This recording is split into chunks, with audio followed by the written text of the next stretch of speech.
Hello. नमस्कार दोस्तों, मैं हूं संजय सिंह और मैं लेके आया हूं अपना फिफ्थ मॉड्यूल एक्सेल का, जिससे कि आप एक्सेल घर बैठे सीख सकें। और आप लोगों का बहुत प्यार मिल रहा है और काफ़ी सारे व्यू भी मिल रहे हैं, जिससे कि मेरा जो प्रयास है वो लगता है सफल हो रहा है। इसलिए दोस्तों मुझसे जुड़े रहिए और आप नए नए वीडियो के थ्रू नई नई चीज़ें सीख सकते हैं आप एक्सेल में बड़ी आसानी से। तो आज ये जो मैंने वीडियो बनाया है उसमें थोड़ा सा फार्मूला की स्टार्टिंग की है, जिससे कि आप छोटे छोटे फार्मूला पहले लगाना सीखें, जिससे कि फिर आगे चलकर आप बड़े फार्मूला भी लगा पाएंगे। तो दोस्तों मैं सबसे पहले यहाँ स्टार्टिंग कर रहा हूँ बिल्कुल छोटे छोटे फार्मूला से, जिससे एक्सेल आपने पहले कभी भी नहीं चलाया है तो आप बिल्कुल शुरुआत से स्टार्टिंग कर सकते हैं इसमें। जैसे कि हमें मान लीजिए 5+6 को जोड़ना है, तो एक्सेल में ये ऑटोमेटिकली हम 5+6 करते हैं किसी भी सेल में जाके, तो 11 हो जाता है। उससे पहले सबसे पहले हमें ये समझना बहुत ज़रूरी है कि एक्सेल में जब कभी भी आप फार्मूला लगाने जा रहे हैं, इक्वल टू साइन से स्टार्टिंग करनी है आपको। जैसे मान लीजिए आप यहाँ पर फार्मूला लगाने जा रहे हैं इस वाली सेल के ऊपर, और यहाँ आप इक्वल टू लगाना है पहले आपको, और मान लीजिए ऊपर के 5 नंबर हैं इनका सम करना चाहते हैं, तो आप सम फंक्शन यहाँ ऑटोमेटिकली आ जाता है, बस आपको टैब दबा देना है। टैब दबाने के बाद में अब आपको सेलेक्ट कर लेना है, ये शिफ्ट के साथ या माउस से भी सेलेक्ट कर सकते हैं आप। सेलेक्ट कर लीजिए जितने एरिया में आप सम फंक्शन अप्लाई करना चाहते हैं, और ये यहाँ पर आपका फॉर्मूला बार में भी आ जाता है, और यहाँ जाके ब्रैकेट्स को बंद कर दीजिए। क्योंकि जब कभी भी कोई फंक्शन आता है हम देखते हैं तो हमें उसके अकॉर्डिंग, ठीक है, डेटा को फिल करना होता है जिससे कि वो आउटपुट दे पाए। तो यहाँ पर हमने रेंज दे दिया है E1 से लेके E5, मतलब ये आपकी फर्स्ट है, फर्स्ट रो, और ई कॉलम से लेके फिफ्थ रो और ई कॉलम तक का हमें टोटल करना है, और हम इंटर कर देंगे टोटल हो जाएगा। तो सिंपल तरीका है, 15 टोटल आ रहा है ये हमारा। ये इसका मुझे थोड़ा साइज बड़ा करना है तो मैं, ठीक है, यहाँ से साइज थोड़ा बड़ा कर सकता हूँ। ये मुझे बोल्ड करना है तो बोल्ड कर सकता हूँ मैं यहाँ से। तो सिंपल तरीका है, इस तरीके से हम लोग कहीं फार्मूला लगा सकते हैं बड़ी आसानी से। अब हम थोड़ी कुछ छोटी छोटी चीज़ें सीखेंगे यहाँ पर, जैसे कि जैसे हमने किसी सेल में इक्वल टू 5+6 लिख दिया, जैसे यहाँ पर लिख रहे हैं हम लोग इक्वल टू 5+6, तो ये आउटपुट ऑटोमेटिकली 11 दे देता है। क्योंकि जैसे ही हम इक्वल टू के साथ में स्टार्टिंग करते हैं तो ये समझ जाता है एक्सेल कि आप नॉर्मल नॉर्मल न्यूमेरिक वैल्यू नहीं लिख रहे हैं, आप फार्मूला को इवेल्यूट करवाना चाहते हैं। तो जैसे हम लोग 6-5 लिखते हैं तो 1 हो जाता है, 6×5 लिखते हैं, जैसे मैंने इसमें सेल में 6×5 लिखा है तो 30 हो रहा है ये। फिर मैंने 6/2 लिखा है तो ये 3 आ रहा है यहाँ पर।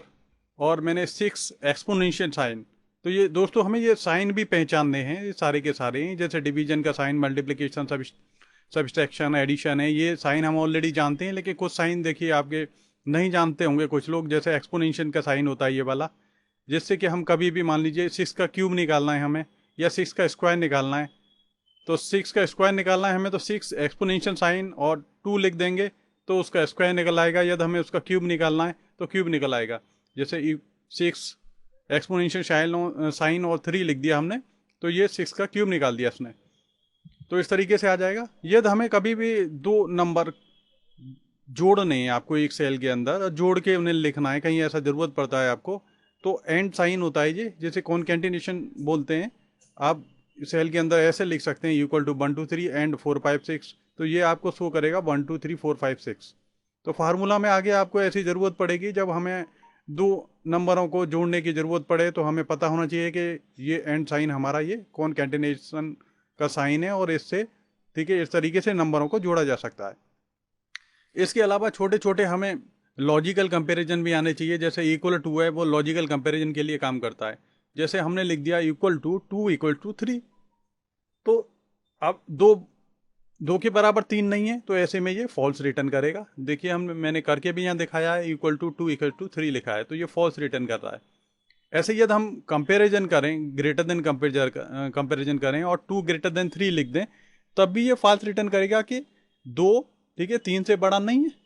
ठीक है, तो दोस्तों ये ध्यान रखना, आपको ये जैसे ग्रेटर देन का साइन होता है तो जिधर की तरफ ये एरो होता है उधर की साइड में ये शो करता है लेस, और जिधर की साइड में ये खुला हुआ रहता है, उधर करता है ये ग्रेटर।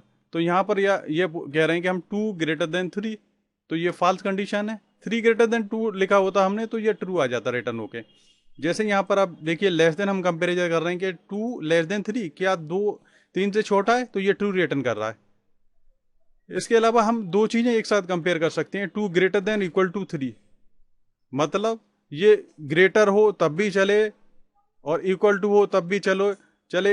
ये नहीं करना हमें ग्रेटर देन इक्वल टू 3, या 2 3 के बराबर है या 2 3 से बड़ा है, तो ना तो ये इसमें 2 3 के बराबर है ना 2 3 से बड़ा है, तो दोनों ही कंडीशन फॉल्स हो रही हैं, इसीलिए यहाँ फॉल्स आ रहा है। इसके अलावा ऐसे सिंपल लेस देन के साथ में भी आप काम कर सकते हैं, 2 less than equal to 3 will return true, तो तब भी ये ट्रू रिटर्न करेगा। इसके अलावा नॉट इक्वल टू के लिए दोस्तों यहाँ पर ये लेस देन ग्रेटर देन का सिंबल लगाना होता है, ये हमें पता होना चाहिए। आगे हम लोग कंडीशन लगाएंगे और इफ कंडीशन और डिफरेंट डिफरेंट कंडीशन आएंगी, वहाँ पर हमें कहीं नॉट इक्वल टू की ज़रूरत पड़ती है। तो हमने यहाँ कंपेयर करा 2 नॉट इक्वल टू 3, तो सही बात है भाई, 2 3 के बराबर बराबर है ही नहीं, तो ट्रू रिटर्न कर रहा है। इसके अलावा एक जो इम्पोर्टेंट है इसके अंदर, वो है रेंज ऑपरेटर। जैसे ये सारे के सारे ऑपरेटर आ रहे हैं, तो इसमें ये कॉलन जो होता है वो रेंज ऑपरेटर होता है, और जिससे हम रेंज ऑपरेटर की मदद से कई सारी सेलों को एक बार में स्पेसिफाई कर सकते हैं और उनका टोटल करना है, एवरेज करना है, जो ठीक है फार्मूला के साथ में हम लोग कर सकते हैं। जैसे हमने यहाँ लिखाया कि सम E1 से लेके E5, अब E1 ये है हमारा और E5 ये है, जैसे मैंने अभी आपको करके दिखाया था। तो हम यहाँ सम E1 टू E5 करेंगे तो यहाँ 15 टोटल आ जाएगा, यानी 1 2 3 4 5 का टोटल यहाँ पर आ रहा है 15। तो इस तरीके से आप लोग पास करते हो, जैसे यहाँ पर ये पास किया गया है। कभी भी आपको कोई फार्मूला देखना हो, जैसे यहीं पर आप देखना चाहते हैं, तो आप F2 प्रेस कर दें, तो यहीं पर फार्मूला खुल जाता है ये। फिर F2 स्केप कर देंगे आप, इससे बाहर निकल आएंगे या कहीं बाहर क्लिक कर देंगे। ठीक है, तो दोस्तों कभी भी आपको कोई फार्मूला शो कराना है यहीं पर, तो आप F2 प्रेस कर दें, तो सिंपल तरीका होता है। F2 आपको पता होना चाहिए। ठीक है, आप यहीं की यहीं फार्मूला को देख सकते हैं बड़ी आसानी से। अब थोड़ा सा हम इसके अंदर मैथ एंड ट्रिग्नोमेट्री फंक्शन देखेंगे सबसे पहले, जो कि हमारे काफ़ी सारे काम आते हैं। और सबसे पहले मैं आपको दिखाने जा रहा हूँ यहाँ पे सम फंक्शन। तो नंबर 1 पे हम सम फंक्शन देख रहे हैं, it all the numbers in the range of cells, ये पता ही है हमें। तो सम यूजिंग ऑटो सम, सबसे पहले तो हम ऑटो सम के थ्रू सम करना सीखेंगे। जैसे कि हमें जल्दी से सम करना है, तो हम यहाँ पर क्लिक करें, ये ऑटो सम आ रहा होता है यहाँ पर, और ऑटोमेटिकली सम फंक्शन भी लग जाता है इससे, और रेंज भी सेलेक्ट हो जाती है। रेंज ऑपरेटर यानी B3 से लेके B8 तक हम ठीक है सम करने जा रहे हैं, और सिंपल आपको इंटर कर देना है, बाकी कुछ नहीं है, सिंपल काम है। आपको कहीं भी सम करने की जरूरत पड़ती है, आप यहाँ पर क्लिक करें ऑटो सम पर और इंटर प्रेस कर दें, सिंपल तरीका है। दूसरा तरीका है रेंज ऑपरेटर के साथ में। हम रेंज ऑपरेटर के साथ में काम कर लें, हमें पता है कि B3 यानी ये B3 यहाँ से लेके और मेरे को B8 तक ये सम करना है। तो आप यहाँ पे जाइए और यहाँ पर जाके लिख दीजिए, B3 टाइप कर दीजिए, कॉलन लगा दीजिए, B8 टाइप कर दीजिए, ऐसे कर सकते हैं आप। ठीक है, यदि आप ऐसे नहीं करना चाहते तो आप सिंपल यही करेंगे कि यहाँ पर पहले क्लिक करिए और इसे ड्रैग कर दीजिए नीचे तक, यहाँ तक आपको टोटल करना है, और फिर ब्रैकेट को बंद कर दीजिए, तब भी हो जाता है ये टोटल। ठीक है, और एक आपको दोस्तों मैंने एक और तरीका बताया था आपको, वो भी हमारा जो काम करता है यहाँ पर। जैसे मैंने आपको एक तरीका यहाँ पर और बताया था कि ऑटो सम की जगह हम लोग क्या कर सकते हैं, ऑल्टर और प्लस दबा सकते हैं, और तब भी ये हमारा सम कर देता है। तो ऑल्टर प्लस भी एक शॉर्टकट मेथड होता है, जो कि मैं पिछले वीडियो में बता चुका हूँ आपको, तेज़ी से टोटल करने के लिए।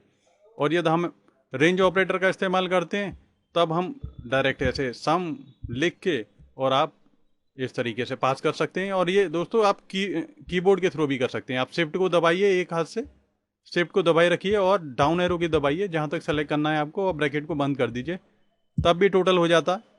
इसके अलावा नॉन कंटिन्यूस रेफरेंसेस को मैंने टोटल करना है, तो कैसे करेंगे हम लोग। जैसे कि यहाँ पर मैं नॉन कंटिन्यूस रेफरेंसेस का टोटल करना चाह रहा हूँ, तो मेरे को टोटल क्या करना है, सम फार्मूला लगाया B3 से B4, ठीक है, यानी यहाँ से लेके यहाँ तक का टोटल करना है। फिर इसे सौरभ को छोड़ना है और फिर इनको जोड़ना है 92 43 48, यानी आप एक साथ में लगातार टोटल नहीं करना चाह रहे, तब भी आप रेंज ऑपरेटर का इस्तेमाल कर सकते हैं।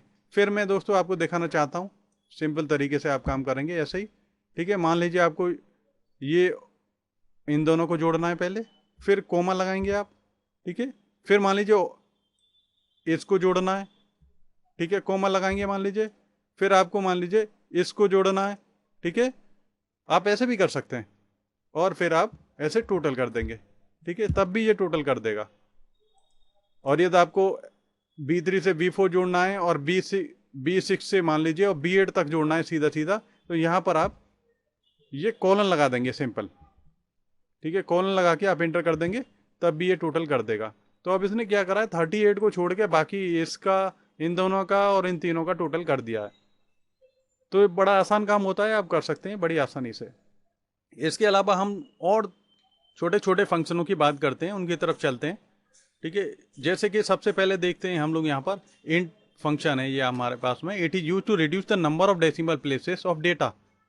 ये क्या करता है कि जैसे मान लीजिए मेरे पास एक नंबर है, ये 235 पॉइंट, और ये दशमलव के 6 स्थान तक नंबर दे रखे हैं यहाँ पर, और मुझे इसमें से इंटीजर पार्ट अलग करना है और फ्रैक्शनल पार्ट को रहने देना है।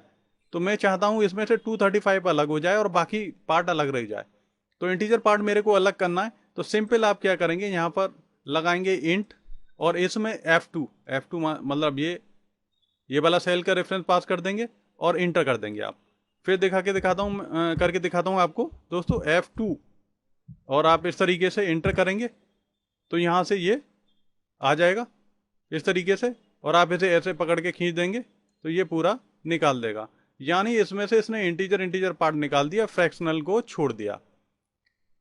अब ये देखिए बहुत सारी 0 0 0 0 इस तरीके से आ रही हैं। यदि आपको इन्हें कम करना है तो यहाँ पर नंबर वाला जो ग्रुप होता है, जो इसी में आप चले जाइए और ऐसे करके इनको आप 0 को कम कर सकते हैं इस तरीके से, ठीक है। और यहाँ बेस्ट फिट करके आप इस पर डबल क्लिक कर दीजिए, ये अपने आप को उतना ही छोटा कर लेगा आराम से, जिससे एडजस्ट हो जाए, ठीक है। सिंपल तरीका है। तो इंटीजर फंक्शन को दोस्तों आप समझ गए होंगे, बड़ी आसानी से आप इस्तेमाल कर सकते हैं कहीं भी आपको किसी भी नंबर में से, ठीक है, फ्रैक्शनल पार्ट को अलग करना है और इंटीजर पार्ट रखना है उसका, तो आप कर सकते हैं। इसके अलावा नेक्स्ट फंक्शन है हमारा जो राउंड फंक्शन देखते हैं हम लोग, round a number to specify number of digit. तो हम किसी भी नंबर को राउंड ऑफ कर सकते हैं, ठीक है, और दशमलव के जितने स्थान तक चाहें, 1 स्थान 2 स्थान 4 स्थान, ऐसे हम लोग यहाँ पे राउंड ऑफ कर सकते हैं। तो round off to nearest integer हमने कर दिया, जैसे यहाँ पे करके दिखाया, round off to nearest integer. तो इससे कैसे करेंगे आप, ठीक है, आप सिंपल वही तरीका मैंने ये पास कर दिया है जैसे हमने इंटीजर में किया था काम, और 0 यानी दशमलव के, ठीक है, कोई भी स्थान आपको चाहिए ही नहीं, मतलब इंटीजर पार्ट निकालना है आपको, सिंपल यही वाला तरीका, ठीक है। और आप इसे पकड़ के यहाँ से ऐसे ड्रैग एंड ड्रॉप कर देंगे, सिंपल तरीका है आपका, बस ये बड़ी आसानी से ये काम कर सकते हैं आप। अब मान लीजिए आपको दशमलव के 2 स्थान तक राउंड ऑफ करना होता, round off to decimal point, ठीक है, राउंड फंक्शन को ही हम इस्तेमाल कर रहे हैं, और हम इसमें जो दूसरा फंक्शन है हमारा राउंड अप कर रहे हैं, ये नॉर्मल राउंड था, ठीक है, और इसमें हम राउंड अप कर रहे हैं। तो राउंड अप फंक्शन क्या करता है, the round up function is used to round a number about the next highest number. तो अब यहाँ से हम लोगों ने पास करा ये राउंड अप, ठीक है, और F2 और दशमलव के 2 स्थान तक कर रहे हैं हम लोग। तो यहाँ पर दोस्तों देखिए आप, इसमें 235.256452 है, ठीक है, और हमने इसमें पास करा है दशमलव के 2 स्थान तक। तो जैसे हम लोग इसे पास कर रहे हैं और यहाँ पर इंटर कर रहे हैं जैसे ही, तो ये क्या दे रहा है हमें, 235.26। तो मतलब जो दशमलव के 6 स्थान थे उसने इसमें क्या छोड़ा इसने, ठीक है, दशमलव के 2 स्थान तक ही छोड़ा और उसे राउंड ऑफ कर दिया, जैसे ये 6 है यहाँ, जैसे 25 की जगह 26 कर दिया। और जब हम इसे ड्रैग कर देंगे और ड्रॉप कर देंगे नीचे तक, तो ये दशमलव के 2 स्थान तक सारे नंबर राउंड अप हो चुके हैं। जैसे ये 0.72435 था, ये 73 हो गया, ये 456745 था, ये 46 हो गया। इस तरीके से दोस्तों ये सारे राउंड अप हो चुके हैं। अब यहाँ पर हम एक और देख रहे हैं, जैसे यहाँ ये राउंड अप में यहाँ पर 2 डेसिमल पॉइंट वाला ये भी है, F2, और ये भी सेम है। तो यहाँ पर राउंड फंक्शन लगना चाहिए, ये राउंड है, यहाँ राउंड लगा देता हूँ मैं, केवल ऐसे इंटर करा मैंने और मैं यहाँ राउंड लगा रहा हूँ, और राउंड से भी देखिए क्या हो रहा है, ये देखिए यहाँ दशमलव के 2 स्थान तक मैंने राउंड लगा दिया है, तो 235.26 आ रहा है, तो 22.72 आ रहा है, उस तरीके से, ठीक है, राउंड फंक्शन है नॉर्मल। और यहाँ पर राउंड अप लगा रहे हैं हम लोग, तो राउंड अप भी यही निकाल के दे रहा है, देखिए राउंड अप लगा रहे हैं यहाँ F2, तो वही आ रहा है। तो यहाँ पर राउंड टू 2 डेसिमल पॉइंट्स था, ठीक है, राउंड अप नहीं था, यहाँ पर राउंड अप है। तो यहाँ राउंड अप लगाया है, राउंड अप भी वही दे रहा है, बस थोड़ा सा अंतर हो रहा है। जैसे कि यहाँ राउंड अप कर रहे हैं हम F2, तो F2 में क्या है मेरा ये, और दशमलव के 2 स्थान तक कर रहे हैं हम इसे। तो ये देखिए आपका, जब दशमलव के 2 स्थान तक ऐसे राउंड अप कर रहे हैं हम लोग इस तरीके से, तो यहाँ जब नॉर्मल राउंड लगाया था हमने तो यहाँ पे क्या आ रहा था, F2 ये है, ठीक है, और इसको 2 स्थान तक राउंड अप कर रहे थे, तो यहाँ इसमें सेम ही आ रहा था आउटपुट 235.26, और यहाँ भी 235.26 आ रहा है। लेकिन यहाँ पे देखिए दोस्तों, इसमें यहाँ पे देख रहे हैं, यहाँ इसमें आ रहा है यहाँ 22.72, और यहाँ पे आ रहा है 22.73, ठीक है, क्योंकि ये राउंड अप कर रहा है दशमलव के 2 स्थान तक, और ये नॉर्मल राउंड कर रहा है। तो इसने क्या करा है, 22.72 को इसने 73 कर दिया है। इस तरीके से हम सारे नंबरों को देख रहे हैं। नॉर्मली इसमें 345.46 है, 566 पॉइंट, ये सेम ही आ रहे हैं नॉर्मली, ठीक है। यहाँ भी आप देखिए ये 455.23 है, 234, तो यहाँ तो 0.23 आ रहा है, लेकिन यहाँ हो रहा है 455.24। इसके अलावा अब हम देखेंगे round down. Round down function होता है जो कि हम लोग यहाँ, round down function is used to round the number downwards toward the next lowest number. तो यदि हम राउंड डाउन लगाते हैं, लगाने का तरीका सिंपली उसी तरीके से है, F2 दशमलव के 2 स्थान तक लगाना है, हमें एंटर करना है, ठीक है, और इसे हम लोग नीचे को ड्रैग एंड ड्रॉप कर देना है इसी तरीके से। तो दोस्तों देखिए 235.25 है, तो इसने 235.25 ही लिया है, 22.72 है, 72 ही लिया है, 345.45 यानी इसने IJTG निकाल दिया है लगभग। और यदि इसे मैं राउंड डाउन टू नियरेस्ट करना होता, मुझे थोड़ा सा आगे बढ़ाते हैं, और मैं इसे लगा देता, ठीक है, यहाँ कर देता मैं इसे 0, ठीक है, नंबर ऑफ डिजिट 0 कर देता मैं इसे, तो ये क्या निकालता मेरे को, ठीक है, 235.200, यानी ये क्या काम करता है, round down function is used to round a number to downwards, और ये है अपवर्ड्स, बस इतना अंतर है। तो ये निकाल देता 235, 22, यानी ये नॉर्मल जैसे इंटीजर ने काम किया है वही कर देता, तो लगभग उसी जैसा है ये, ठीक है। जब हम इसे 0 स्थान तक लगाएं तो ये बिल्कुल उसी तरीके से निकाल देगा, और हम 1 स्थान तक, 2 स्थान तक जैसी ज़रूरत होती है वैसे निकाल सकते हैं हम लोग। तो इस तरीके से आपके दोस्तों ये समझ में आ जानी चाहिए कि इंटीजर, राउंड और round up, round down function कैसे इस्तेमाल होते हैं। और एक और छोटा सा फंक्शन है हमारा जो कि बहुत आसान है, SQRT function, square root function जैसे बोलते हैं हम लोग, और SQRT लिखते हैं हमें। तो जैसे नॉर्मली हम लोग हिंदी में पढ़ते हैं हम लोग कि अंडर रूट निकालना है, वर्गमूल निकालना है किसी का भी, ठीक है, तो हम लोग इस तरीके से निकालते हैं। जैसे 25 का निकालना चाहते हैं हम, 36 का निकालना चाहते हैं, तो यहाँ पर हम लोग क्या करेंगे, इक्वल टू SQRT फंक्शन पास करेंगे, और उसके अंदर इस सेल का रेफरेंस पास कर देंगे और इंटर कर देंगे आप। तो ये 25 को, ठीक है, स्क्वायर रूट निकाल देगा, और नीचे खींच देंगे तो ये 36 का भी निकल गया, 49 का भी निकल गया, और ये इसका भी निकल गया, 64 का भी। तो इस तरीके से दोस्तों सभी के, ठीक है, इस तरीके से निकल जाएंगे आप। और एक तरीका मैं और आपको समझाना चाहता हूँ, जैसे कि हम लोगों को मान लीजिए ये स्क्रीन लेफ्ट या राइट या ऊपर नीचे करना है, तो हमारे पास एक तरीका और होता है कि आप अपने माउस पॉइंटर का जो स्क्रॉल बटन है, स्क्रॉल बटन पे आप क्लिक कर लीजिए ऐसे, ठीक है, बिल्कुल मिडिल वाले बटन पे क्लिक करना है आपको। और अब यार धीरे धीरे राइट साइड में आपको स्क्रीन शिफ्ट करनी है, तो बहुत आसान तरीका होता है, बहुत धीरे धीरे स्क्रीन आपकी राइट साइड में चलने लग जाती है, ठीक है। यानी alter page down page up करके हम लोग लेफ्ट राइट जाते थे, उसके अलावा हम ये काम बड़ा माउस से बड़ी आसानी से कर सकते हैं। इसी तरीके से देखिए बड़ी आसानी से हो रहा है। ऐसे ही हम लोग फिर होल्ड कर लेते हैं और इधर लेफ्ट साइड में चलना स्टार्ट कर देते हैं, देखो ऐसे।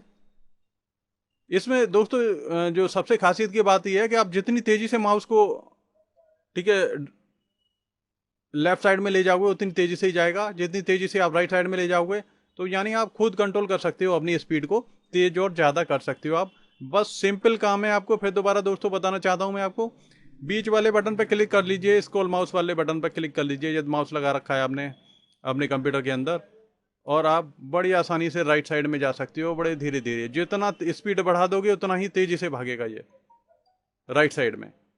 और यदि आपको लेफ्ट साइड में जाना है तो ऐसे ही आप लेफ्ट साइड में जा सकते हो बड़ी तेजी से। तो बहुत सिंपल काम है। और ये जैसे कहते हैं नेविगेशन थ्रू माउस कहते हैं, ये पिछले वीडियो में एक्चुअली मुझे आपको बताना था लेकिन वो मिस हो गया, मेरे से रह गया था, तो मैंने सोचा कि आपको इस वीडियो में इसको क्लियर कर देता हूँ। अब इसके अलावा ये तो नॉर्मल हमारे आसान से फंक्शन हो गए। इसके अलावा थोड़ा सा और स्टैटिकल फंक्शन को देखते हैं। कुछ एक स्टैटिकल फंक्शन है हमारे पास में, ये भी बहुत आसान आसान फंक्शन है जो नॉर्मली हम लोग एक्सेल सीखते हैं तो सबसे पहले ये आसान आसान फंक्शन ही हम लोगों को सिखाए जाते हैं। जैसे कि एवरेज फंक्शन होता है, this function return the average और arithmetic mean of the supplied argument that can be number, name, cell और रेफरेंसेस हो सकते हैं। इसके अलावा मैक्स फंक्शन है, return the largest value in the set of values, it ignores logical and text data. ये ध्यान रखना दोस्तों हमें। Minimum function return the minimum value from a range of values. Large function return the kth largest value from a given data set. और small function return the kth smallest value from a given data set. तो यहाँ पर हमारे पास में एक data है, मान लीजिए ये कुछ एक स्टूडेंट है, ठीक है, ये 6 स्टूडेंट का डेटा है और हमारे पास में हमें निकालना है कि इन बच्चों में सबसे ज़्यादा, इन स्टूडेंट में सबसे ज़्यादा मार्क्स किसके आए हैं।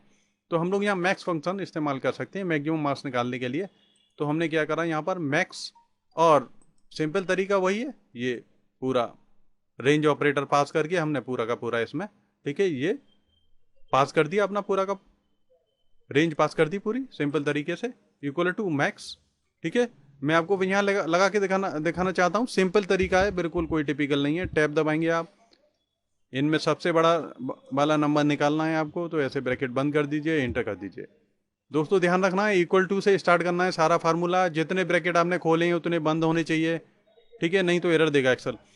ठीक है, आज की डेट में कुछ आप हम लोग देखते हैं कि हम ऐसे भी लिख के और एंटर कर देते हैं तो तब भी कर लेता है, क्योंकि एक्सेल अब इंटेलिजेंट हो चुका है पहले से। यदि एक ब्रैकेट हमने नहीं भी लगाया, देखिए आप, मैं इसे डिलीट कर रहा हूँ ऐसे, और तब भी कर लेता है ये। लेकिन बेहतर तरीका यही है कि हमें ध्यान रखना चाहिए जितने ब्रैकेट खोले हैं उतने बंद कर दें हम। इसके अलावा यदि मुझे इनमें से सभी में से मिनिमम मार्क्स निकालते हैं तो सिंपल इक्वल टू हम ऐसे करेंगे, हम मेन फंक्शन का इस्तेमाल करेंगे, मेन आ जाएगा। ठीक है, टैब दबाएंगे और यहाँ से हम रेंज पास कर सकते हैं। रेंज आप माउस से पास कर लो, शिफ्ट के साथ में डाउन एरो की दबा के पास कर लो, जैसी आपकी इच्छा हो वैसे कर सकते हैं आप। इसके अलावा यदि एवरेज निकालना है कि ये 6 स्टूडेंट हैं, इनके मार्क्स 6 के जुड़ जाएं और आपस में और 6 का भाग हो जाए, एवरेज निकालना है आपको इन सभी का, तो हम इक्वल टू सिंपल इसी तरीके से एवरेज फंक्शन का इस्तेमाल करेंगे। एवरेज फंक्शन ये आ गया हमारे पास, टैब दबाया हमने और ये रेंज पास कर दी हमने। ठीक है, इस तरीके से एंटर कर दीजिए आप, तो एवरेज निकल आएगा। तो इसी तरीके से दोस्तों यहाँ पर ये हमने मैक्सिमम निकाला है कि सबसे ज़्यादा मार्क्स 92 हैं, 92 रमेश के मार्क्स हैं सबसे ज़्यादा। मिनिमम मार्क्स किसके हैं हमने कि 38 हैं, 38 किसके हैं, सौरभ के। और एवरेज मार्क्स हमें निकालने हैं, तो सभी का 6 के 6 स्टूडेंटों का जोड़ करके और 6 का भाग हो गया है, जिससे कि एवरेज निकल गया है आपको। तो सिंपल तरीका है, इस तरीके से ठीक है एवरेज निकाला जा सकता है। इसके अलावा 2 इम्पोर्टेंट फंक्शन हैं जो कि इन्हें हम लोग और सीख लेते हैं, अभी लगे हाथ इसी तरीके से इनका भी यूज होता है। जैसे कि मेरे पास में ये सेम डेटा है यहाँ पर इस तरीके से, और इसी तरह का डेटा है मेरे पास में। तो मैक्स फंक्शन क्या करता है, हमें सबसे बड़ा वाला नंबर निकाल के देता है इसमें, यानी जिसके सबसे हाईएस्ट मार्क्स हैं उसे निकाल के देता है। यदि हमसे ये बोला जाए कि भैया सेकंड लार्जेस्ट निकालो, थर्ड लार्जेस्ट निकालो, तो हम मैक्स फंक्शन से ये काम नहीं कर पाते। तो हमारे पास में एक फंक्शन होता है यहाँ पे लार्ज। ठीक है, ऐसे ही सबसे कम मार्क्स निकालने के लिए नीचे से सबसे कम मार्क्स किसके, तो मिनिमम फंक्शन हम लोग इस्तेमाल करते हैं यहाँ पे, जैसे मिनिमम फंक्शन इस्तेमाल किया था ये वाला। अब यदि नीचे से बोला जाए कि नीचे से दूसरे नंबर पे किसके मार्क्स आए, नीचे से तीसरे नंबर पे किसके मार्क्स आए, तो ये हम लोग यहाँ मेन फंक्शन से नहीं कर पाते हैं। इसके लिए हमारे पास में लार्ज और स्मॉल 2 फंक्शन होते हैं, इनका यूज समझ लीजिए आप। जैसे सेकंड हाईएस्ट मार्क्स आपको निकाल लें, तो सेकंड अभी रेंज हमारे पास यही है, तो हम लोग कैसे करेंगे यहाँ पे लार्ज, ठीक है, और रेंज पास कर देंगे जिस रेंज में से आपको सेकंड लार्जेस्ट निकालना है। और आप सेकंड लार्जेस्ट निकालना है तो 2 पास कर दीजिए, थर्ड लार्जेस्ट निकालना है तो 3 पास कर दीजिए, यहाँ पे 4 लार्जेस्ट निकालना है तो 4 पास कर दीजिए, जैसी ज़रूरत हो, और एंटर कर दीजिए आप। तो सिंपल तरीका है, हो जाएगा ये। तो यहाँ पे सेकंड लार्जेस्ट क्या है, रमेश 92 है, उसके बाद में जो दूसरे नंबर के जो लार्जेस्ट मार्क्स हैं वो इसके हैं 75 कविता के। ऐसे ही हमें ये नीचे से निकालना है, तो नीचे से लोएस्ट तो हमारा ये मिनिमम निकाल ही देता है कि 38 है। अब नीचे से दूसरे नंबर पे किसके मार्क्स हैं वो से निकालना है, सेकंड लोएस्ट मार्क्स निकालने हैं हमें। तो हम किस तरीके से निकाल लेंगे, उसके लिए हमारे पास स्मॉल फंक्शन होता है। तो सिंपल तरीका है, स्मॉल फंक्शन में एरे बोल रहा है ये, एरे, और फिर कौन सा केथ एलिमेंट निकालना है, यानी सेकंड लार्जेस्ट, सेकंड लोएस्ट या थर्ड लोएस्ट, जो कोई भी निकालना है आपको, फोर्थ लोएस्ट निकालना है, तो वो यहाँ पे आप पास कर दीजिए। तो सेकंड लोएस्ट निकल जाएगा यहाँ पर। दोस्तों इसी तरीके से यदि आप यहाँ पे थर्ड लार्जेस्ट निकालना चाहते हैं तो बस आपको सिंपल कुछ एडवांस नहीं करना है, बस 3 पास कर देना है ऐसे, तो थर्ड लार्जेस्ट यहाँ पर निकल आएगा। तो सबसे ज़्यादा मार्क्स आ गए 92 रमेश के हो गए, कविता के 75 हो गए, फिर उसके बाद में ठीक है ये जूलियट के 68 मार्क्स हैं, तो ये थर्ड लार्जेस्ट यहाँ पर निकल आएगा। मैं हटा के फिर इसे सेकंड लार्जेस्ट करने जा रहा हूँ, तो यहाँ पर बस 2 कर देना है। सिंपल तरीका है हमारे पास, और बड़ी आसानी से ये काम हम कर सकते हैं। तो दोस्तों हम यहाँ पर बड़ी आसानी से 5 फंक्शन सीख गए हैं, जिन्हें आपको प्रैक्टिस करना है अब अपने कंप्यूटर पर, जिससे कि आप इनका यूज सीख जाएं। इसके अलावा एक और फंक्शन हम लोग देख लेते हैं यहाँ पर, रैंक फंक्शन। रैंक फंक्शन बहुत ज़्यादा इंपॉर्टेंट है और बड़ा अच्छा फंक्शन है ये। जैसे हमारे पास में डेटा है, ये काफ़ी सारे बच्चों का डेटा है मेरे पास में यहाँ पे, ये जैसे राजकुमार है, दीपक है, रमेश है, इन बच्चों का डेटा है, उनके एक्सेल टैली इनके मार्क्स हैं, उनका टोटल कर दिया है हमने यहाँ पर B2 और प्लस C2, ये इन्हें इन दोनों का टोटल कर दिया। तो दोस्तों आप इस तरीके से भी टोटल कर सकते हो, B2 प्लस C2 करके आप, ठीक है, यहाँ प्लस साइन के साथ में, यानी रेंज ऑपरेटर इस्तेमाल नहीं किया है हमने यहाँ पर, यानी B2 कोलन C2 कर देते तब भी हो जाता ये काम, लेकिन सम लगाना पड़ता था मुझे, सम फंक्शन इस्तेमाल करना पड़ता, लेकिन यहाँ पर मैंने बिना सम फंक्शन लगाए ही काम कर लिया है, यानी B2 C2 जोड़ दिया है, क्योंकि 2 मार्क्स थे और उन्हीं को मैंने नीचे जाके ड्रैग एंड ड्रॉप कर दिया है। तो दोस्तों इस तरीके से बड़ी आसानी से आप काम कर सकते हैं, ठीक है, बिना सम फंक्शन लगाए हुए, जैसे कि मैंने आपको शुरू में बिल्कुल बताया था कि डायरेक्ट भी आप पास कर सकते हो। अब आपको एवरेज निकालना है इनका, तो एवरेज निकालने के लिए B2 से C2 ऐसे, या B2 प्लस C2 ऐसे करना चाहते थे आप, तो हमने B2 से C2 का एवरेज निकालना है, यानी इन दोनों को जोड़ो और उसके एवरेज मार्क्स निकल आए। तो यहाँ एवरेज फंक्शन जो कि अभी हमने सीखा है, जो पास किया है, बस रेंज B2 से C2 ऐसे पास कर दिया, कॉलन ऑपरेटर लगा दिया जिसे रेंज ऑपरेटर बोलते हैं, और इंटर कर दिया। तो ये हमारे पास में यहाँ एवरेज मार्क्स आ गए इन सारे स्टूडेंटों के, इस तरीके से मार्क्स आ गए मेरे पास में। अब मेरे को रैंक निकालनी है। रैंक 2 तरीके से निकाली जाती है दोस्तों, रैंक असेंडिंग में और रैंक डिसेंडिंग में। तो रैंक फंक्शन करता क्या है, इसके बारे में थोड़ा सा पढ़ लेते हैं। Return the rank of a number in a list of number. The rank of a number is its size relative to other values in a list. If you were sort the list, the rank of the number would be its position.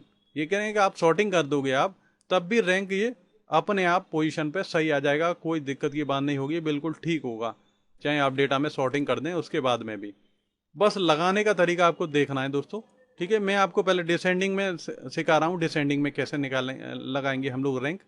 तो बस दोस्तों जैसे ही हम function पास करेंगे, ठीक है, तो ये देखेगा पहले नंबर। तो E2 में क्या है मेरे पास में, ठीक है, ये एवरेज है, तो E2 में मैंने देखा एवरेज पास कर दिया। इसके बाद में हमारे पास में क्या होगा, ये नंबर आ गया हमारे पास, फिर ये हमारे पास रेफरेंस आ गया, यानी जिस रेफरेंस के अंदर, यानी ये मैंने पूरी रेंज सेलेक्ट कर लिया यहाँ से E2 से लेके और E6 तक, यहाँ से E2 से लेके और E6 तक। और यहाँ पर मुझे यदि ये डिसेंडिंग में निकालना है तो यहाँ पर मेरे पास ऑर्डर आता है, तो 0-4 डिसेंडिंग होता है और 1-4 असेंडिंग होता है। सिंपल तरीका होता है ये निकालने का, ठीक है, आप लगा देंगे यहाँ पर। लेकिन दोस्तों जो ध्यान रखने वाली बात ये है कि जब इसे ड्रैग एंड ड्रॉप करें आप, तो इसे क्या करें आप, एब्सोल्यूट कर दें, F4 दबा दें यहाँ पर, और इसे यहाँ पर खींच दें। तो ये यहाँ पर एब्सोल्यूट आपको करना जरूरी है, जैसे कि आप जब इसे ड्रैग करें तो ये चेंज ना हो जाए इसकी वैल्यू। फिर मैं आपको यहाँ लगा के भी दिखा दूंगा, अभी आप पहले समझ लीजिए इसे किस तरीके से है। यानी डिसेंडिंग ऑर्डर में रैंक है, तो यानी डिसेंडिंग ऑर्डर सबसे ज़्यादा मार्क्स किसके आए हैं, इसके, रमेश के, तो उसकी रैंक ये 1 दिखा रहा है। दूसरी रैंक दिखा रहा है ये सुनील की, यानी उसके 68 मार्क्स हैं, ठीक है। थर्ड रैंक दिखा रहा है ये दीपक की, 4th रैंक राजकुमार की, ऐसे 5th रैंक ये रवि की, ऐसे दिखा रहा है। ठीक है दोस्तों, मैं यहाँ पे आपको फिर रैंक को लगाना सिखा रहा हूँ आपको, डिसेंडिंग ऑर्डर में कैसे लगाएंगे आप। इक्वल टू, ठीक है, रैंक RAN के रैंक फंक्शन लेंगे आप। एक्सेल के अंदर आप दोस्तों बहुत सारे फंक्शन हैं, ठीक है, आप जितने फंक्शन सीख लेंगे उतने ही कम पड़ जाएंगे। ठीक है, बहुत सारे फंक्शन हैं, आपको रैंक निकालनी है इसके, यानी या एवरेज के बेस पे निकाल सकते हो आप, एवरेज के बेस पे निकाल लो, चाहे टोटल के बेस पे निकाल लो, जैसी आपकी इच्छा हो। और फिर आप सेलेक्ट कर लो इसमें रेंज, ऐसे रेंज सेलेक्ट कर ली आपने। बस आपको यहाँ क्या करना है दोस्तों, F4 दबाना है। F4 मैंने बताया था आपको कि कहीं भी आपको रिलेटिव को एब्सोल्यूट बनाना है, आप बड़ी आसानी से, ठीक है, आप पूरी रेंज को एब्सोल्यूट बना सकते हो, जिससे कि हम इसे ड्रैग एंड ड्रॉप करें तो ये चेंज ना हो जाए। यहाँ पर फिर हमें बताना है, तो ये देखो दोस्तों लिख के आ गया है 0 फॉर डिसेंडिंग और 1 फॉर असेंडिंग। तो मैं यहाँ क्लिक कर दूंगा तो भी ये 0 ले लेगा। ठीक है, या हम टाइप भी कर सकते हैं 0, जैसे जैसे हम करना चाहें, इंटर करेंगे तो ये देखो दोस्तों यहाँ पर हमारा ये लग गया और ये रैंक आ गई हमारी। ठीक है, डिसेंडिंग ऑर्डर में रैंक आ गई, तो डिसेंडिंग ऑर्डर में सबसे ज़्यादा रमेश के मार्क्स हैं, तो उसकी फर्स्ट रैंक आ रही है। सिंपल सेम इसी तरीके से हम लोग, ठीक है, असेंडिंग ऑर्डर में भी काम कर सकते हैं हम लोग। बस वहाँ पे बस इसी तरीके से लगाना है, सिंपल इसी तरीके से। ये देखो E2 इसके बेस पे निकालना चाह रहे हैं, फिर मैंने ये अपनी रेंज पास कर दिया है और यहाँ पर फिर आपको, ठीक है, रेफरेंस पास कर दिया है मैंने ये, और फिर मैंने ऑर्डर बता दिया, बस इसे कोमा लगा के ऑर्डर बता दीजिए, तो 1 कर दिया मैंने, तो असेंडिंग में आ जाएगा। अब असेंडिंग के हिसाब से ये रैंक दिखा रहा है सबसे ज़्यादा किसकी। ठीक है, असेंडिंग में क्या है, छोटे से बड़ा चलता है इस तरीके से, तो रवि के सबसे कम मार्क्स हैं 36, वो सबसे नीचे आ रहा है। उसके बाद में दूसरे नंबर पर मार्क्स 40, मार्क्स क्या एवरेज जो आ रहा है 36 आ रहा है, और उसके बाद में जो राजकुमार है उसके 46.50 है, तो उसका सेकंड दिखा रहा है। इसी तरीके से 3rd 4th और 5th इस तरीके से आ रहे हैं। तो सिंपल काम है दोस्तों, हम बड़ी आसानी से कर सकते हैं इसको। ठीक है, बहुत आसान काम है, आप खुद अपने कंप्यूटर पर लगाइए और सीखिए और कमेंट करिए और मेरे वीडियो को लाइक करिए, जिससे कि आपको मैं और से और अच्छे वीडियो बना के दिखा सकूं। इसके अलावा आप और देखिए, यहाँ पर एक और फंक्शन देख रहे हैं हम यहाँ पर, टुडे एंड नाउ फंक्शन। ये भी बहुत ही इंपॉर्टेंट फंक्शन है, जिससे कि हम लोग डेली लाइफ में बड़ी आसानी से इस्तेमाल कर सकते हैं और बड़ी अच्छी तरीके से यूज कर सकते हैं। जैसे हम लोग अभी जैसे नाव फंक्शन को देखना चाहें हम लोग, यहाँ मैं से थोड़ा सा छोटा कर देता हूँ, इधर नाव का n कट रहा है, 15 कर रहा हूँ मैं यहाँ पर, और जैसे ये छोटा होके सही आ जाएगा यहाँ पर। तो मैं इसको थोड़ा सा, ठीक है, अभी भी ये नहीं आ पा रहा है देखिए, तो मैं क्या करूँगा, यहाँ पर ये वर्ड रैप ऑन कर दूंगा ऐसे। ठीक है, और इसे लेफ्ट साइड में करना है, तो यहाँ लेफ्ट में क्लिक करके ये आ जाएगा इस तरीके से। ऐसे ये फंक्शन है यहाँ पर आ रहे हैं, तो अब इन फंक्शनों को हम लोग देख लेते हैं। जैसे टुडे फंक्शन देख रहे हैं हम लोग सबसे पहले। तो टुडे फंक्शन क्या है, this function is use to insert current date, current date insert करने के लिए होता है, और शॉर्टकट की होती है इसकी कंट्रोल+। और नाउ फंक्शन क्या होता है, this function is use to insert current time, shortcut की होती है कंट्रोल+ और कोलन। अब ये कह रहे हैं both shortcut will enter the date और time as a static value, in other words they will not update unlike today and now. तो एक तो ये तरीका है कि टुडे एंड नाउ फंक्शन हम लोग इस्तेमाल करें, उससे क्या होगा कि जैसे कहीं भी सीट पे हमने ये लगा दिया टुडे एंड नाउ, तो आज यदि आप सीट खोलेंगे तो आज की डेट मिलेगी आपको, कल वर्कशीट खोलेंगे अपनी तो कल की डेट मिलेगी, ऑटोमेटिकली अपडेट करेगा। लेकिन जब आप शॉर्टकट के थ्रू लगाते हैं तो ये स्टैटिक हो जाता है बिल्कुल, यानी जिस दिन आपने लगाया उस दिन की डेट आ जाती है उसमें, वो ऑटोमेटिकली अपडेट नहीं करता है। जैसे हम लोग आपको करके दिखाते हैं, जैसे यहाँ पर मेरे को टुडे फंक्शन मैंने इस्तेमाल करा है, तो टुडे और ये ब्रैकेट्स को खोल के बंद कर दीजिए आप सिंपल तरीके से और एंटर कर दीजिए। तो यहाँ आज 11 तारीख है यहाँ पर, ठीक है, 11 नवंबर 2021 है, तो आज की डेट ये ले रहा है मेरे कंप्यूटर से ऑटोमेटिकली। इसके अलावा यदि मेरे को डेट और टाइम दोनों चाहिए तो मैं नाउ फंक्शन लगाऊंगा। ठीक है, इक्वल टू नाउ, और सिंपल कोई कुछ चीज़ पास करनी नहीं है, बस फंक्शन सीधा सीधा पास कर देना है, इंटर कर देना है। ठीक है, तो ये होगा आज का डेट आ गई और आज का टाइम भी आ गया, देखिए यहाँ नीचे की साइड में 1/11/2021 है, 12:52 हुए हैं, 52 मिनट्स हुए हैं यहाँ पर। तो वही आपको डेट और टाइम दोनों के दोनों आ रहे हैं। तो इस तरीके से मैंने अब फंक्शन पास करके कहीं भी डेट और टाइम इंसर्ट करा है, टुडे से या नाउ से, तो ये मेरा रेगुलरली अपडेट होता रहेगा। जैसे मैं कल खोलता हूँ इस सीट को तो कल का टाइम आ जाएगा, परसों खोलता हूँ तो परसों का टाइम आ जाएगा, इस तरीके से चलता रहेगा। लेकिन यदि मैंने इस तरीके से, जैसे ये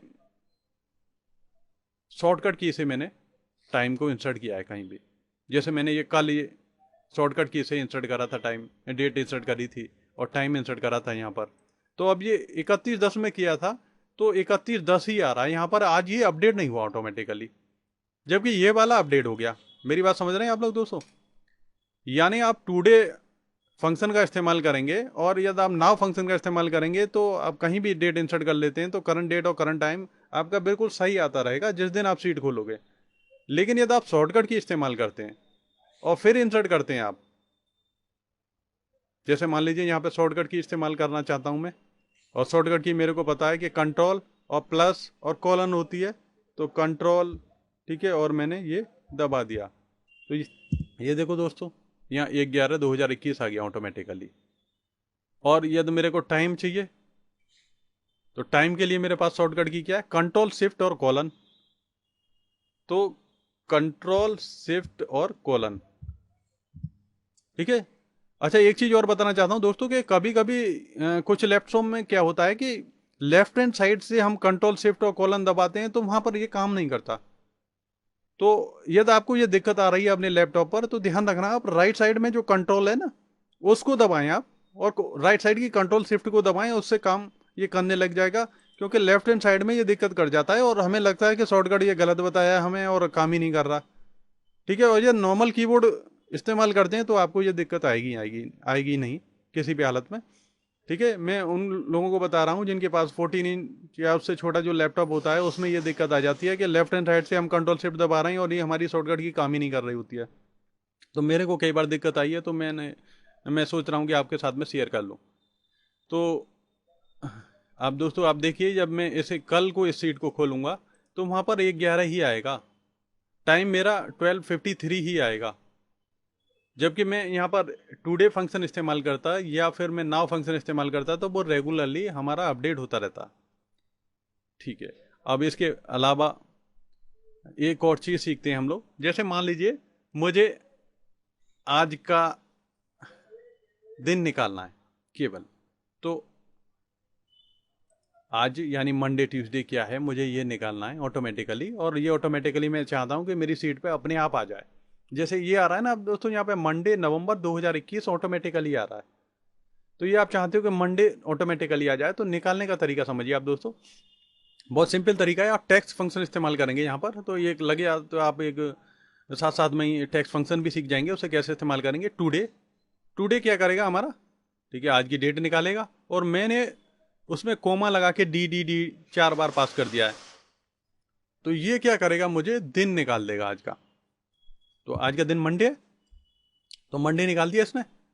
सिंपल काम, मुझे मंथ निकालना है तो सेम इसी तरीके से काम कर सकते हैं। टेक्स्ट फंक्शन पास करेंगे यहाँ और टुडे लिखेंगे यहाँ पर, ठीक है, और एम इस तरीके से आ जाएगा ये, ठीक है। मैं आपको थोड़ा कंट्रोल के साथ में इसे बड़ा करके दिखा देता हूँ, ठीक है। यहाँ पर इसे बड़ा कर रहा हूँ, ठीक है। ये जो फंक्शन इस्तेमाल किया है इधर की साइड में, ये देखिए बड़ा कर दिया मैंने। और यहाँ फंक्शन ये कैसे लगाया, F2 कर रहा हूँ मैं, टेक्स्ट टुडे, ठीक है, टुडे फंक्शन बंद, comma D D D D लिख दिया मैंने इन्वर्टेड कोमा के अंदर। आपको ध्यान रखना है इन्वर्टेड कोमा के अंदर लिखना है, तो ये आपको मंडे निकाल देगा। और सिंपल यही काम, अब मैं F2 दबा रहा हूँ जिससे कि आपको ये यहीं पर दिख जाए, टेक्स्ट टुडे, ठीक है, कोमा 4 बार कर दिया आपने, तो ये आज को आपकी ये, ठीक है, महीने का नाम निकाल देगा। यानी आज दिन मंडे है, महीना नवंबर है, और ये ईयर भी निकालना है आपको तो ईयर भी निकाल सकते हैं आप सेम तरीके से। टैक्स टुडे करेंगे, ठीक है, और बाई बाई बाई 4 बार लिख देंगे तो ईयर निकल जाएगी। तो दोस्तों आपको इस तरीके से कहीं भी ज़रूरत पड़ जाती है तो बड़ी आसानी से काम कर सकते हैं, लेकिन ध्यान रखना है आपको टेक्स्ट फंक्शन का। टेक्स्ट फंक्शन का बहुत आसानी से आप यूज कर सकते हैं इसका और अपना काम कर सकते हैं। इसके अलावा देखिए आप, यदि मुझे आज महीने का दिन निकालना है, कौन सा पहला दिन है, दूसरा है, तीसरा है, या चौथा दिन है, पांचवा दिन है, तो हम फंक्शन को इसी को इस्तेमाल करेंगे। बस सिंपल उसी तरीके से फंक्शन इस्तेमाल करना है, टेक्स्ट टुडे डी डी करने से हमें क्या करेगा, ये दिन निकाल देगा, यानी नवंबर का ये पहला दिन है 01। सिंपल इसी तरीके से मैं आगे कर रहा हूँ, टुडे लिखता हूँ तो मैं ये महीना निकाल देगा, यानी ये 11वां महीना है। तो सिंपल इसी तरीके से काम करना है, text today coma inverted coma में लिख देना है। तो टेक्स्ट फंक्शन बहुत सारे लोग जानते हैं दोस्तों, लेकिन इसे बहुत सारे लोगों को नहीं आता इस तरीके से इस्तेमाल करना। तो मैं सोचता हूँ आज आप सीख गए होंगे, पहले जानते थे तो और बढ़िया बात है, कोई बात नहीं। अब नेक्स्ट हम आगे डेट रिलेटेड फंक्शन और देखना चाहते हैं हम लोग, आगे इसे देखेंगे हम। तो डेट रिलेटेड फंक्शन हमारे पास में कुछ और आ रहे हैं, जैसे कि हमारे पास में एक फंक्शन होता है day function, it will return day in a specified date, किसी भी डेट में से ये डे निकाल देता है। नेक्स्ट फंक्शन है हमारा month function, it will return month from a specified date. और ईयर फंक्शन है हमारे पास, ये ईयर निकाल देता है किसी भी डेट में से। और एक हमारे पास डेट फंक्शन भी होता है जो return the sequential excel date time serial number that represent a particular date, यानी अलग अलग कॉलम में यदि आपके डे मंथ और ईयर दे रखे हैं तो उन्हें जोड़ के ये डेट बना देता है। अच्छा, इसे देखते हैं यूज करके कैसे करते हैं। देख, जैसे मान लीजिए मेरे पास में दोस्तों ये यहाँ पर डेट दे रखी है। अब मैं थोड़ा सा इसे और बड़ा कर देता हूँ जिससे आपके समझ में आ जाए। ये आप देखिए हमारे पास ये डेट है इस तरीके से, और मुझे इसमें से डे निकालना है कि कौन सा मंथ दिन है। तो यहाँ हम कैसे पास करेंगे, डे फंक्शन इस्तेमाल करेंगे और A2। ये देखिए आप दोस्तों, डे A2, तो A2 में मैंने डेट पास कर दी है, 12/2/2017 पास करी और इंटर किया ऐसे, तो ये निकाल दिया इसने यहाँ पर, यानी उसमें से डे अलग कर दिया इसने। और जब मैंने इसे यहाँ से कॉर्नर से पकड़कर ड्रैग एंड ड्रॉप किया तो ये यहाँ इसने निकाल दिया। ठीक है, ये 12वां दिन है, ये 8वां दिन है, 24वां दिन है, 31वां दिन है, इस तरीके से। सेम इसी तरीके से हम लोग मंथ फंक्शन को इस्तेमाल कर सकते हैं, मंथ, और यहाँ जो डेट है वो पास कर दीजिए, ठीक है, और आप एंटर करिए, तो ये सेम इसी तरीके से आपको मंथ निकाल देगा इसमें से। ये दूसरा महीना है, 12वां महीना है, इस तरीके से 7वां महीना, ठीक है, पहला महीना, इस तरीके से आपको निकाल देगा। ऐसे ही आपको ईयर निकालनी है दोस्तों, तो ईयर भी इसी तरीके से काम करता है, कुछ नया नहीं है उसमें। A2 इसे पास कर देंगे आप, एंटर करेंगे तो ये आपको ईयर निकाल देगा। तो एक्चुअली क्या है, हमारे पास में डेट इधर की साइड में थी, हमने उसमें से डे अलग कर लिया, मंथ अलग कर लिया और ईयर अलग कर दिया, यानी 3 कॉलम में डिवाइड हो गई अब डेट। एक कॉलम में डे आ गए, एक में मंथ आ गया, एक में ईयर आ गया। अब दोस्तों यदि हमारे पास डेट टाइप का डाटा ऐसे पड़ा हुआ है और हमें अलग अलग डे मंथ ईयर अलग अलग कॉलम में करने हैं, तो सिंपली इन फंक्शनों को इस्तेमाल करके हम लोग कर सकते हैं। इसके अलावा यदि उल्टा होता है, जैसे मान लीजिए मेरे पास ऐसे डेटा दे रखा है इस तरीके से, और मुझसे बोला जा रहा है कि ऐसे डेट टाइप कर दो, कन्वर्ट कर दो, तो उसके लिए दोस्तों हम इस्तेमाल करते हैं डेट फंक्शन, जो कि अभी हमने नीचे पढ़ा था। तो डेट फंक्शन को इस्तेमाल कैसे करेंगे, ठीक है, इस तरीके से। तो जैसे ही हम डेट फंक्शन को खोलते हैं तो यहाँ पे सबसे पहले बोलता है ईयर बताओ जी, ईयर कौन से कॉलम में है, तो हमने बता दिया कि ईयर जी हमारे इस कॉलम में है, ठीक है। बी कॉलम में तो डे है, और सी कॉलम में मंथ है, और ई कॉलम में, ठीक है, ईयर है। तो यहाँ पर हम बताएंगे ईयर, तो ईयर कहाँ पर है हमारा, तो सी और डी में ईयर है, तो डी बना दिया, D2 दे दिया। फिर बोलेगा कि मंथ किस में, ये मंथ हमारा C2 में है जी, C2 बोल दे दिया। कि डे कौन से में है, कि B2 में, ये दे दिए। तो आपको यही सिमेट्री फॉलो करनी है, ये अपने फंक्शन के हिसाब से, अपना दिमाग नहीं लगाना। यहाँ देखिए डेट फंक्शन के अंदर क्या क्या कह रहा है कि पहले बताओ ईयर वाली सेल, तो ईयर वाली बता दी, फिर मंथ वाली सेल बताओ, फिर डे वाली, ठीक है। उल्टा मत कर देना, ऐसे डे मंथ ईयर कर दो, ठीक है। इसी तरीके से आपको काम करना है, और आप इसे एंटर कर देंगे। एंटर करते ही क्या है, ये आपकी डेट बन जाएगी, यानी ये 3 कॉलमों से हमने अपना डेट टाइप डेटा दोबारा से पा लिया। जो था हमारा एजिटेज, तो हमने दोस्तों ये सी का डेट टाइप डेटा दे रखा है, उससे डे मंथ ईयर कैसे अलग करेंगे, यदि ये अलग अलग कॉलम में दे रखे हैं तो हम उससे, ठीक है, ज्वाइंट करके डेट कैसे बनाएंगे। अब एक छोटी सी ट्रिक और बताता हूं मैं आपको, कि कभी कभी हमें 2 डेटों में से एक डेट में से दूसरी डेट ठीक है, माइनस करनी होती है। मान लीजिए हमारे दवाओं का काम है या हमारे पास में, ठीक है, ऐसा फूड आइटम रहता है कि वो एक पार्टिकुलर डेट के बाद में एक्सपायर हो जाता है, तो हमारे पास में यहाँ मैन्युफैक्चरिंग डेट दे रखी है और यहाँ हमारे पास में एक्सपायरी डेट दे रखी है। तो हमें क्या करना होता है कि मैन्युफैक्चरिंग डेट है और एक्सपायरी डेट है, ठीक है, उनमें से हमें क्या है, मैन्युफैक्चरिंग डेट दे रखी है, तो हमें लगता है कि हमारा प्रोडक्ट मान लो 6 महीने चलता है, तो 6 महीने उसमें जोड़ने हैं, एक्सपायरी डेट बनानी है। यदि मुझे लगता है कि 1.5 साल बाद एक्सपायरी बन सकती है, तो 1.5 साल जोड़ना है उसमें, उसके अंदर। तो एक सिंपल तरीका तो ये है कि मान लीजिए मुझे 1.5 साल बाद प्लस की एक्सपायरी डेट चाहिए, तो मैन्युफैक्चरिंग डेट है मेरी 12/2/2070 है, तो मैं क्या करूँ उसमें G2, और G2 में जोड़ दूँ मैं 365, 1 साल जुड़ गया, और 365 का आधा ऐसे जोड़ दूँ, तो 365 प्लस 365 का आधा, और इस तरीके से जोड़ें, तो ये क्या हो गया मेरी, ठीक है, 12/2/2070 और 13/8/2018 मेरी एक्सपायरी डेट बन जाएगी। लेकिन दोस्तों ये वाला तरीका है ना, वो मेरे को ये आपको दिक्कत कर जाता है, यदि वो वाला साल कहीं बीच में लीप ईयर मिल गया तो वहाँ पर ये प्रॉब्लम हो जाएगी आपको, ठीक है, और एक्सपायरी डेट आपकी प्रॉपर नहीं आएगी। तो ऐसे केस में आपको मैं प्रॉपर तरीका बताता हूँ जिससे कि आप बड़ी आसानी से काम कर सकते हैं, यानी एक्सपायरी डेट को आप, ठीक है, बिल्कुल प्रॉपर निकाल सकते हैं। यहाँ पर आपको क्या करना है, ये मैन्युफैक्चरिंग डेट है, आपको इसमें जोड़ना है 1.5 साल। तो 1.5 साल जोड़ने के लिए आप तरीका समझिए, मैं F2 कर दे रहा हूँ आपको, डेट और ईयर, ईयर के किस में है आपका, ठीक है, ईयर G2, यानी इसमें से मैंने ईयर निकाला है और उसमें +1 कर दिया,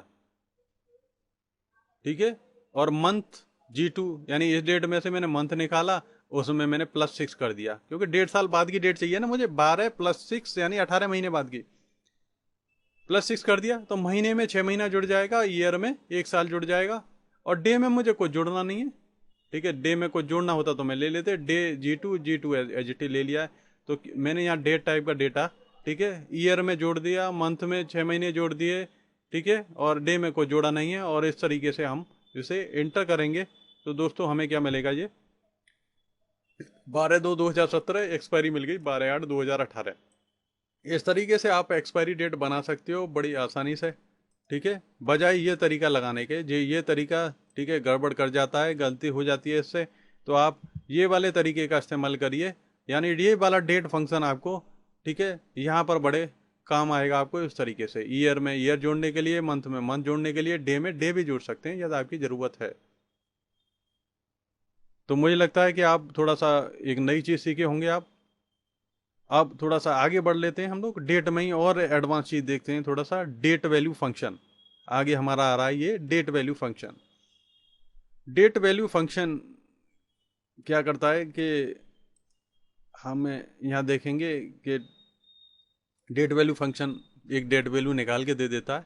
इससे पहले हम लोग यहाँ वीक डे फंक्शन देखना चाहते हैं। Weekday function has two argument, serial number and return type. The serial number argument is simply a number that represents a date. The return type argument is optional and assume to be one if omitted. यदि आपने कुछ भी नहीं डाला है तो वो one मान के चलेगा उसे। तो यहाँ पर मेरे को डेट दे रखी है इस तरीके से, ये सारी डेट दे रखी है यहाँ से लेके यहाँ तक। अब मुझे इसमें से वीक डे निकालना है जी, तो वीक डे निकालेंगे हम, ठीक है। और वीक डे फंक्शन काम कैसे करता है वो यहाँ ध्यान रखिए आप। जैसे हम लोग जब वीक डे फंक्शन लगाते हैं तो ये यहाँ पर हमसे पूछता है, देखिए यहाँ इसके अंदर जाएंगे ना तो सीरियल नंबर पूछेगा ये, ठीक है, ये बता दिया मैंने, और ये पूछेगा फिर रिटर्न टाइप।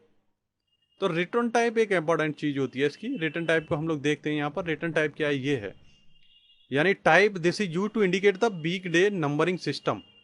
नंबरिंग सिस्टम क्या है, यदि हम वहाँ पर 1 पास करते हैं तो will set Sunday as a 1 और through to Saturday as a 7, यानी संडे को 1 लेगा ये, सैटरडे को 7 लेगा। और यदि 2 पास करते हैं यहाँ तो will set Monday as a 1 और सैटरडे एज ए 7, तो मंडे को ये 1 लेगा और संडे को ये 7 लेगा। और यदि हम यहाँ पर 3 पास करते हैं तो मंडे को ये 0 लेगा और संडे को ये 6 लेगा। तो दोस्तों ये चीज़ें आपको ध्यान रखनी है जब आप इस फंक्शन का इस्तेमाल कर रहे हो वीक डे का। तो सप्ताह का दिन निकाल रहे हैं आप ये, ठीक है, कि पहला दिन है, दूसरा दिन है, कौन सा दिन है। तो मैं जो ज़्यादा इस्तेमाल करता हूँ वो ये वाला इस्तेमाल करता हूँ जिससे ध्यान रहे मंडे 1 और संडे 7 ऐसे। तो मंडे से पहला वर्किंग दिन डे स्टार्ट हो जाता है, और तो इसलिए आप यहाँ 2 पास करेंगे तो ये मंडे को 1 लेगा और संडे को 7 लेगा। आप कोई भी इस्तेमाल कर सकते हैं, पहला तरीका भी इस्तेमाल कर सकते हैं, जो आपको कन्वीनियंट लगता है आपके अकॉर्डिंग। और यदि आप तीसरा तरीका भी इस्तेमाल कर सकते हैं, यदि आपको लगता है कि मंडे को 0 लिया जाए और संडे को 6 लिया जाए तो आप उसे भी इस्तेमाल कर सकते हैं। फिर आपको टाइप 3 पास करना होगा। तो दोस्तों मैंने यहाँ पर ये वीक डे निकालने के लिए फार्मूला लगाया है। मैं क्योंकि सेकंड वाला नंबरिंग सिस्टम इस्तेमाल कर रहा हूँ, वीक डे नंबरिंग सिस्टम, तो मैंने यहाँ पर 2 पास कर दिया है। जिससे क्या करेगा, ये जब जब मंडे आएगा ये 1 लेगा। और यहाँ पर आप देखोगे, मैं इसे वीकडे A2 में हमारी डेट दे रखी है, ये देखिए A2 में डेट है, कोमा देखो सीरियल नंबर जो दे रखा है ना वो A2 में, और यहाँ रिटर्न टाइप बताना है मेरे को, तो रिटर्न टाइप मैंने 2 प्रेस कर दिया, जैसे ये मंडे को 1 ले, इंटर किया मैंने। तो क्योंकि आज हम लोग वीडियो रिकॉर्ड कर रहे हैं, आज 1/11/2021 है, तो यहाँ पर आज मंडे है और मंडे को ये 1 ले रहा है। और जब मैं इसे ड्रैग एंड ड्रॉप कर दूंगा नीचे की साइड में, ठीक है, अब ये यहाँ 4 ले रहा है, ऐसे किसी को 7 ले रहा है, ठीक है, 7 का मतलब संडे, संडे ठीक है 24 तारीख का संडे आ जाएगा, ठीक है कहीं। तो ये अलग अलग डेटों में यहाँ पर ये दिखा रहा है कि 8/12 में ये कौन सा, ठीक है, कौन सा बैठ रहा है कि संडे है मंडे है, इस तरीके से। इसके अलावा दोस्तों एक और फंक्शन होता है हमारे पास में, जैसे हम बोलते हैं date value function. Date value function बहुत इंपॉर्टेंट फंक्शन है। ये एक्चुअली क्या है कि एक्सेल के अंदर जब एक्सेल 2 डेटों को उठाता है, आप कहते हो कि इस डेट में से इस डेट को माइनस कर दो, तो एक्चुअली क्या होता है कि ये एक डेट वैल्यू में से दूसरी डेट वैल्यू को माइनस कर देता है। और ये 1/1/1900 से लेता है। जैसे 1/1/1900 को इसने डेट वैल्यू 1 दे रखी है, और आज मैं 1/11 को रिकॉर्डिंग कर रहा हूं 2021 को, तो आज है 44,501। तो यानी 1900 से देखा जाए तो आज 44,501वां दिन है, क्योंकि हर दिन को ये 1 से इंक्रीमेंट कर देता है डेट वैल्यू में।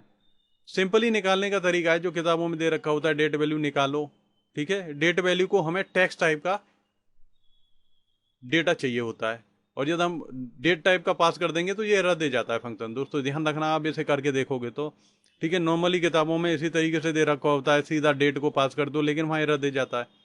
तो आपको क्या करना है, पहले यहाँ उसे टेक्स्ट टाइम में कन्वर्ट कर लेना है। ध्यान रखना आप, टेक्स्ट टाइम में यानी A2 के अंदर मेरी जो डेट दे रखी है, मैं उसे टेक्स्ट टाइम में कन्वर्ट कर रहा हूँ, टेक्स्ट फॉर्मेट में। और मुझे यहाँ पे बताना पड़ेगा कि मेरा फॉर्मेट क्या है रीजनल सेटिंग से। यानी आप विंडो के अंदर रीजनल सेटिंग में देखोगे जाके, आपने क्या DDMM फॉर्मेट कर रखा है या कोई दूसरा कर रखा है। तो जिस फॉर्मेट में आपका डेटा है वो फॉर्मेट यहाँ को बताना है। यदि MMDDYY है तो आपको MMDDYY बताना होगा। यदि गलत कर देंगे तो गड़बड़ हो जाएगी यहाँ पर, क्योंकि मेरा DDMMYY फॉर्मेट में डेटा यहाँ लिखा हुआ है, डे है, फिर मंथ है, फिर ईयर है। तो मैंने यहाँ पे DDMM और YY, क्योंकि मेरी ईयर 4 उसमें दे रखी है तो इसलिए मैंने 4 YY दे रखी है। यदि 2 में दे रखी होती तो 2 YY देता, ये ध्यान रखना आपको। और इन्वर्टेड कोमा के अंदर देना है, ठीक है। तो मैं पहले क्या करूंगा, डेट को टेक्स्ट में कन्वर्ट कर लूंगा, ठीक है। ये मैंने डेट को टेक्स्ट में कन्वर्ट कर लिया है मैंने, देखिए आप। और उसके बाद में उसकी डेट वैल्यू निकाल रहा हूं। जैसे अब टेक्स्ट टाइप का डेटा मिल जाएगा तो ये उसकी, ठीक है, डेट वैल्यू निकाल देगा। तो ये इसने निकाली आज 1/11/2021 की, ये निकाल रहा है 44,501 डेट वैल्यू दिखा रहा है। और मैं जब इसे ड्रैग एंड ड्रॉप कर रहा हूं, ये 1/1/1900 को, ठीक है, 1 निकाल रहा है। तो 1/1/1900 को पहला दिन दिखा रहा है ये, और आज यहाँ दिखा रहा है 1/1/1900 से यदि हम काउंटिंग करें तो 44,501वां दिन है आज की डेट में। तो डेट वैल्यू फंक्शन का आपको कभी इस्तेमाल करना है, ठीक है, और देखना है कि 2 डेट में से एक डेट कैसे माइनस होती है, तो आप इस तरीके से इस्तेमाल कर सकते हो। क्योंकि एक्चुअली एक्सेल जब 2 डेटों को एक में से दूसरे में घटाता है तो ये इसी तरीके से वर्क करता है। अब मान लीजिए यहाँ पर ये निकल के आया 1, तो 1 सेट है हमारा मंडे के लिए, और 7 है संडे के लिए। तो मैं ये चाहता हूँ जो मेरी ये वीक डे निकल के आए हैं यहाँ पर, उसके अकॉर्डिंग मेरा यहाँ, ठीक है, दिन लिख कर आ जाए ऑटोमेटिकली।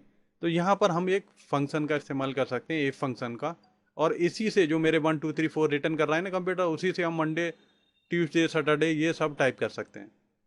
तो यहाँ मैंने इसमें डाल दिया है कि B2 = 1, B2 = 1 है तो मंडे शो कर दीजिए। फिर मैं इफ़ दूसरा लगाया B2 इजिकल टू 2, तो यहाँ ट्यूसडे शो हो जाए। If B2 is equal to 3, Wednesday show हो जाए यहाँ पर। If B2 is equal to 4, Thursday show हो जाए। तो ध्यान रखना है दोस्तों, यहाँ पर जब थर्सडे मंडे ये लिखेंगे तो आप इन्वर्टेड कोमा में लिखना है, और ये नॉर्मल आपकी न्यूमेरिक वैल्यू है तो आपको सीधे सीधे कंपेयर करा लेना है। ऐसे ही फ्राइडे है, यहाँ सैटरडे है, और यहाँ ये संडे है, ठीक है। और ये कुछ और उल्टा सीधा वैल्यू आती है तो ये 0 रिटर्न कर देगा यहाँ पर। तो ये भी लगाया है मैंने। और इसके बाद में जितने ब्रैकेट आपने ओपन करें, 1 2 3 4 5 6 7, जितने भी करें आपने उतने ही ब्रैकेट आप यहाँ पर बंद कर देंगे। तो दोस्तों ये अभी हो सकता है आपके कम समझ में आया हो, क्योंकि अभी हमने इफ फंक्शन अभी आगे पढ़ा नहीं है। अभी और आगे इफ फंक्शन को हम लोग डिटेल में देखेंगे। आज उसका मैंने छोटा सा यूज आपको थोड़ा सा दिखाया है कि इफ फंक्शन को हम इस्तेमाल करके किस तरीके से हम लोग काम कर सकते हैं, क्योंकि हमारे पास यहाँ डेटा रिटर्न करके दे रहा है वीकडे फंक्शन 1 2 3 4 5 7 ऐसे रिटर्न करके दे रहा है। उसी के हिसाब से हम लोग यहाँ, ठीक है, इसे जब पकड़ के आप ड्रैग एंड ड्रॉप कर दोगे इस तरीके से, तो ये मंडे थर्सडे संडे सैटरडे ये इस तरीके से यहाँ पे शो कर देगा। तो ये तो ये फंक्शन के थ्रू काम है, यदि हमसे करने के लिए बोल दिया जाए इस तरीके से, या ये फंक्शन का यूज हमें सीखना है। इसके अलावा ये काम हम लोग डायरेक्ट भी कर सकते हैं, उसके लिए भी हमारे पास में फंक्शन है। यहाँ पर क्या करें, जो डेट है हमारी पास में, टैक्स फंक्शन इस्तेमाल करेंगे हम, टैक्स A2, ठीक है। इसके अंदर हमने ये डेट पास कर दिया और उसके अंदर डी 4 बार दे दिया, तो ये हमारा दिन निकाल देगा, जो कि मैं आपको पीछे बता भी चुका हूँ। इस तरीके से हम डे का नाम निकाल सकते हैं और ड्रैग एंड ड्रॉप कर सकते हैं। तो मंडे, ठीक है, ट्यूसडे, वेडनेसडे, थर्सडे, सैटरडे, जो कोई भी डे के नाम है यहाँ पे ऑटोमेटिकली रिटर्न हो जाएंगे। हमें इतना लंबा चौड़ा फंक्शन लगाने की ज़रूरत ही नहीं है, सिंपल तरीके से काम हो जाएगा। दोस्तों इसके अलावा मैं आपको बताना चाहता हूँ कि जो लोग अलीगढ़ के आसपास में रह रहे हैं यहाँ पर, वो चाहते हैं कि एक्सेल की बेटर ट्रेनिंग लेना चाहते हैं, तो वो Bapu institute of IT and management Aligarh Google में सर्च करें, और जिससे कि उन्हें हमारा पूरा एड्रेस मिल जाएगा और ऑफलाइन ट्रेनिंग ले सकते हैं। या संजय एडू वर्ल्ड सर्च करें यूट्यूब पर, और वहाँ भी अबाउट में जाके आप हमारी वेबसाइट पे जाके, ठीक है, हमारा एड्रेस ले सकते हैं और ऑफलाइन ट्रेनिंग ले सकते हैं। इसके अलावा यदि आप लोग दोस्तों दूर रह रहे हैं तो भी आपको कोई परेशान होने की ज़रूरत नहीं है। आप घर बैठे ही मेरे चैनल को सब्सक्राइब करिए और मुझसे जुड़े रहिए, और एक से एक बढ़िया दमदार वीडियो आपको मैं बना के देता रहूँगा। हालांकि मेरे थोड़े से वीडियो बड़े हो जाते हैं, लेकिन आप सीख थोड़े से बड़े वीडियो में ही पाएंगे। आप ये समझो कि 5 मिनट के वीडियो में या 2 मिनट के वीडियो में बहुत सारी चीज़ सीख जाएं, तो नहीं सीख सकते, उसके लिए बड़ा ही वीडियो बनाना पड़ता है। इसीलिए मेरा आप सभी को नमस्कार, और आप लोगों का बहुत धन्यवाद जो आपने पूरा का पूरा वीडियो देखा। ठीक है, आप मेरे चैनल को सब्सक्राइब करिए। धन्यवाद, बहुत बहुत धन्यवाद।